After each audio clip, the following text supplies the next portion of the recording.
Hi everyone, it's Anastasia Stoyanova here, and this is a new episode of this podcast. Welcome, it's been a while. And today, the topic of this episode is very personal. I'd like to share with you some of the challenges that I face as a self-employed ESL instructor or English teacher online. And it's a very small business that I have. And basically, today I want to talk about some of the difficulties, because a lot of people romanticize teaching online and being self-employed. And whenever I tell someone, a lot of people start reacting in a way that, oh, wow, you're so lucky, you don't have to go to the office or to the school, which is like not the case. It's not one of the great things, right? Like it can be a drawback as well.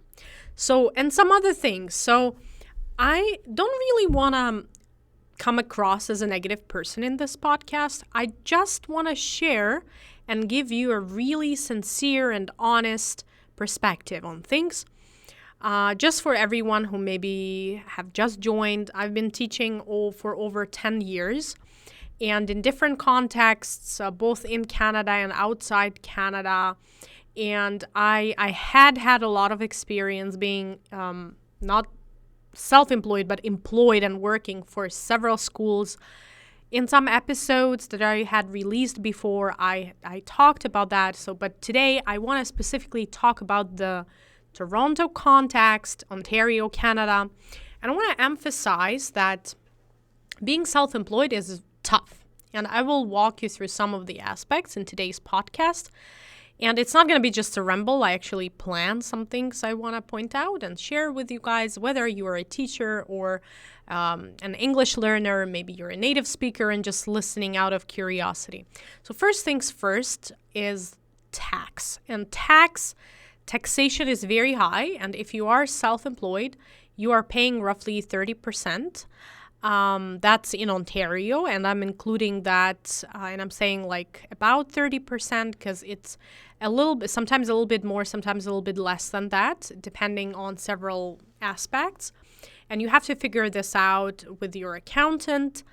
You might hire an accountant if you have a corporation, but in my case, it's a very small business. And I only had some consultations with accountants, and then I run my books. I do my books by myself, so I do them using software. And and even you might think that, as a self-employed, you might have a lot of deductions, like you might have a lot of expenses that you can include on your report, and then you can, just decrease the amount you pay. But it's not as simple as that, because even some of the things that we are as self-employed people, we are allowed to deduct and to put as expenses. We got to be really careful because CRA checks everything. And whenever I can, I try not to put so many expenses unless it's really, really, really something that I'm using, for example, Zoom service or some subscriptions that I use for my lessons and so on and so forth. So you gotta make sure you consult with an accountant, with a tax person, with a tax consultant. So I've done that, and that also adds an extra cost. And you have to plan your finances beforehand, because there are some low months, like in every business, we have low season. So the same goes here in this context. Like a lot of people cancel, reschedule, take vacation. So your income is never stable, and you can never plan your finances. And that's a huge drawback for me. And but that's not like a deal breaker for me at this point.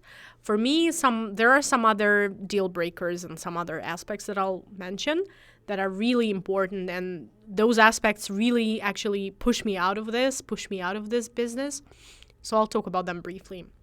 Secondly, the lack of benefits. I don't get any paid vacation. I do not get any dental coverage, or whatnot, like you name it. Nothing, no benefits at all. So you are on your own. You're just like, not just swimming, but like basically drowning. You run your own books in most cases. If you're a really small business, you pay your tax. You wear so many hats. And this is just like the tip of the iceberg. I don't want to like really burden you with all of the details, but I don't want to just like complain, and I want to point out some of the most important things. And there are so many things that are challenging when it comes to being self-employed, apart from finances. But finances, of course, are the biggest, is the biggest thing. So first of all, there is what I call an emotional or psychological tax that I also have to pay as a self-employed teacher, because I do wear so many hats. I'm a teacher, I'm an accountant, I'm a manager, I'm a marketing specialist, because I do my own marketing. I do my own, brand creation, like this podcast, for example. And yeah, and this podcast actually brings me closer to people, and this is the part of the job that I really enjoy. Because when I was working for some of the language schools, in most of them, you're not allowed to have your personal blog, your personal podcast. So that's something that a lot of people are not going to tell you. It's like when you work for the government, for example, you're not allowed to have that, I guess. But here I can be just honest, very straightforward, very direct, and I can share whatever I want. And this is my own brand. So that's the part of the job that I like. Now I want to get deeper into some of the things. When you are self-employed, a lot of people will come to you and tell you something like, okay, this is very niche specific. You got to pick your niche. But in most cases, for example, I work with CELPIP, IELTS preparation, CELPIP preparation. A lot of people are coming to my and try to get my services and book the lessons online, and they would go and say something like, Anastasia, I have 1 week before the exam and I need this and this and this. And this kind of anxiety and pressure that my students, my clients put me through, that's the big thing for me. Because honestly, at some point, I try to tell people, and at some point, I do this. At some point, I started doing that from the get-go. From the very beginning, I tell people that, you got to have realistic goals. And after some talking or testing online, during the first lesson, and I hear that clearly, let's say this person aims for 9, right? And they are not 9 at all. They are 6, yeah, which is, I'm talking about the levels, CLP levels, and 6 would be intermediate, and 9 would be advanced and proficient user. So that's the biggest thing when I try to have this honest, frank, and open conversation with my client, and I tell them the truth, and a lot of people just walk away, they are disappointed or something. But during working for so many years, I figured out that it's best to be honest with the client and not to set the expectations, not to set the deliverables that you cannot actually deliver, right? So, and that's the biggest emotional toll and psychological tax that I'm paying, so to speak, metaphorically speaking. The second big problem for me, if we speak about psychological aspects and those things, organizational ones, I would say, that's the schedule. And a lot of people, when they come to you, they want, first of all, as quick as possible, as cheap as possible. And then, of course, the schedule, they would want the same time. They would want the evening slots, and they would want weekends. It's also, guys, whenever you are working with a teacher, with an instructor, please be respectful and understandable. Please never try to set the lesson or to book a lesson at 8 a.m., let's say on Saturday, and then end up not showing up. A lot of the times that happened to me, and that's the deal breaker for me. That's not easy at all. Yes, that's why you gotta really wear all of those hats and set boundaries and establish the contract as well, write in the contract exact times and days, and stick to that schedule, the schedule that would be convenient for both parties, for both teacher and the student, right? Also, there is a lot of psychological pressure. Like, it continues. That's the biggest theme in my today's podcast, is that a lot of clients will come to you and will say like, oh, I really want this and this price, like I want to get, let's say, a teacher from Ukraine. They're charging $5, let's say, per hour. Why are you charging this and that? And then you got to be realistic about who you are hiring, because like my experience, my certification comes at a price because I have special education, special certification. I have years of experience working and living in Canada, and this is what you pay for. You pay for quality, and quality can never be cheap. And also you gotta be respectful when it comes to the cost of living. I simply cannot afford to serve people and just for $5 or $10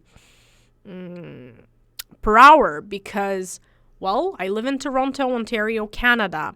Google the prices, on any website like numbeo.com, for example, and you're going to see that, like, unless you want a hungry teacher, then, well, you got to pay a bit more than $5 or $10, right? Like, this kind of price might be good for, like, Ukrainian tutor or tutor from Ukraine, right?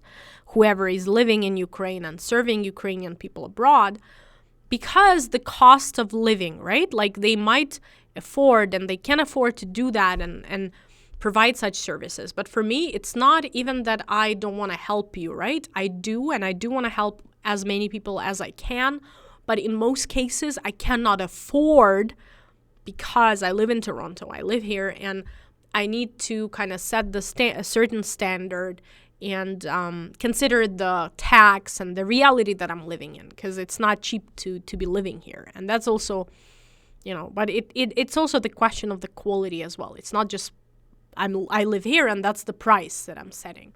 It's also thanks to the certifications, all the experience, all of the education that I accumulated and acquired over the years. That's why you are choosing me and I am setting this price.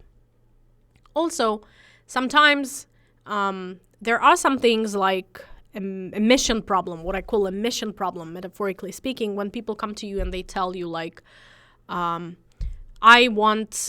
so it's kind of connected with unrealistic results, the psychological aspect of exam pressure. But like when they come to you and they try to put this pressure on you, complaining and saying that I want this and that, can you guarantee that?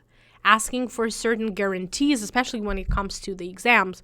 Me as a teacher, as an instructor, I always try my best to ensure that I provide you with all the necessary strategies and everything you need to know, everything you need to actually go and succeed.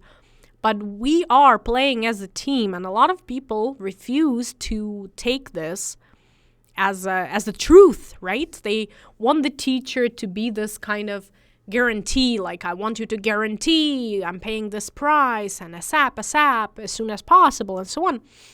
There is no magic, there is no secret sauce for that, right? You need exposure, you need practice, you need a lot of lessons, a lot of hours. And that's why in my philosophy as a teacher and as an educator, I try to have this frank and open conversation and discussion right from the get-go, right from the very start. And this is the best choice that I think I decided to make and to keep making, because like before that, I would never have this conversation at the start, and then I would have problems because people expect a lot from you. But we gotta be realistic, and this aspect is even more important than finances, than money for me, because I do want to help, but you gotta understand that the reality is the reality. Like when they say that sometimes people have rose-colored glasses. So a lot of people, when they learn the language, they have high expectations, not of themselves, but also expectation, something they expect from the teacher. But we can never guarantee anything, right? Nothing is guaranteed in this life. Of course, the competition is quite stiff, so you gotta be creative. When it comes to being self-employed, you gotta really put yourself out there. And in my case, like, my personal life suffered a lot when it comes to scheduling. I don't have any, at some point in my life, I was like, no, I'm not going to be a self-employed teacher because I don't have any hobbies anymore. Like, I don't have any time anymore because you are juggling everything and it's not easy. So whenever someone tries to romanticize having a business, it's not easy at all. I want to just say one final thing for today. I kind of want to reshape this thinking and reshape this understanding of being self-employed, that it's not for everyone, it's not easy, and it's definitely very different being self-employed in Canada versus being self-employed, for example, in Ukraine. Because the reality, the cost of living, everything, the prices, even the target audience and the number of people who you can serve is very different. And that's why, I also had expectations when I arrived and when I wanted to build myself again, build my brand here from scratch. And I expected to be more successful, but it's not easy at all. And thank you so much for listening today. And I hope you've learned something about me.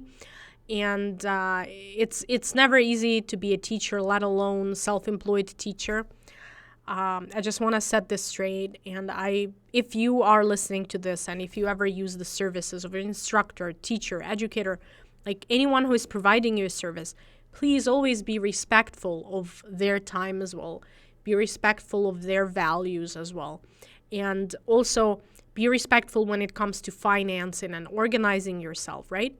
In my case, I always try to use the contract. I always try to set the boundaries, because people are very different. And I guess, I'm going to respect myself. I'm going to respect my clients. I expect that.